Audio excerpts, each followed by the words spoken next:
Alors, ça y est, c'est parti. Bon, là, c'est un tuto pour mon client qui tient le téléphone. C'est pour comment on fait pour faire l'entretien d'un Cumulus. Donc, moi, déjà, tu me le fais faire par mois, ça va te coûter le prix d'un chauffe-eau neuf. T'es d'accord, t'es pas d'accord, je m'en fiche. Bon, donc là, je lui explique comment il doit s'y prendre pour le faire tout seul. Voilà. Donc d'abord, faut couper le compteur d'eau. On va couper l'eau froide, d'accord? L'arrivée générale. Ensuite, on ouvre tous les robinets, on vidange l'installation et on fait baisser la pression. Salle de bain, cuisine, robinet extérieur, hop, il y a tout qui se vide et après on les referme tous. Comme ça évite l'appel d'air. Ensuite, donc on vire la machine à laver, puis on va s'occuper d'abord de l'eau chaude. Là, c'est là où c'est rouge. Alors l'eau chaude, on la défait, mais on défait pas l'eau froide. On défait d'abord l'eau chaude et on met un tuyau avec une vanne au bout. D'accord? Et la vanne, on la tient fermée. Une fois qu'on a débranché l'eau chaude, le tuyau d'eau chaude, et mis un tuyau avec une vanne au bout, on s'occupe de l'eau froide. Donc on débranche l'eau froide, puis on enlève le groupe de sécurité avec une clé à griffe.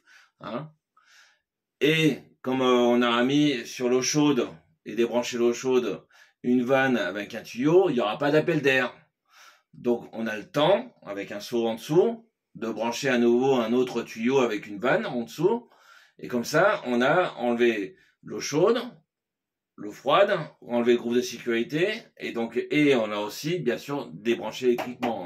Ouais, tu vois, au disjoncteur, puis tu vérifies avec ton testeur, avant de foutre les deux doigts dessus, sinon tu vas être au courant.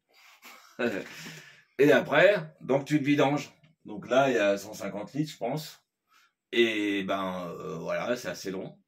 Une fois que tu as fait ça, t'es tout vidangé, t'as ouvert, voilà, et t'as des seaux, puis c'est bien, c'est pratique, t'as des vannes avec tes deux tuyaux, des tuyaux de jardin, tu mets des vannes. Bon,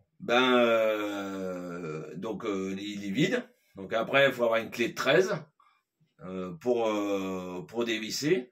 Faut retirer la résistance. Faut espérer que la résistance, vu que ça marche quand on n'y touche pas.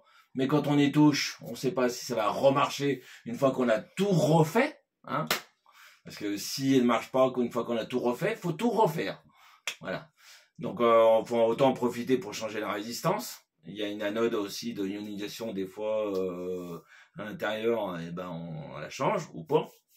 On nettoie l'intérieur. Voilà, on met un coup de flotte. Mais ça prend 8 heures, hein, c'est long à faire. Hein. Et après, tu rebolotes, tu refais un joint filasse pour ton groupe de sécurité.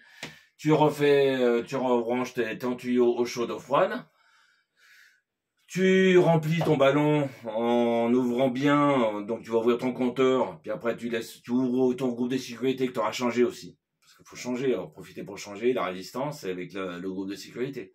Et tu fais évacuer l'air qui est présent dans le ballon par le robinet de la cuisine, et quand tu arrives l'eau froide à la robinet de la cuisine, ça veut dire que ton ballon il est plein, et puis il fait un bruit de plein, quoi, voilà. Et après, donc, au bout de plusieurs heures, tu vois si ta résistance, elle rechauffe à nouveau ou pas. Ça y est, je t'ai dit comment il fallait faire l'entretien de ton chauffe-eau.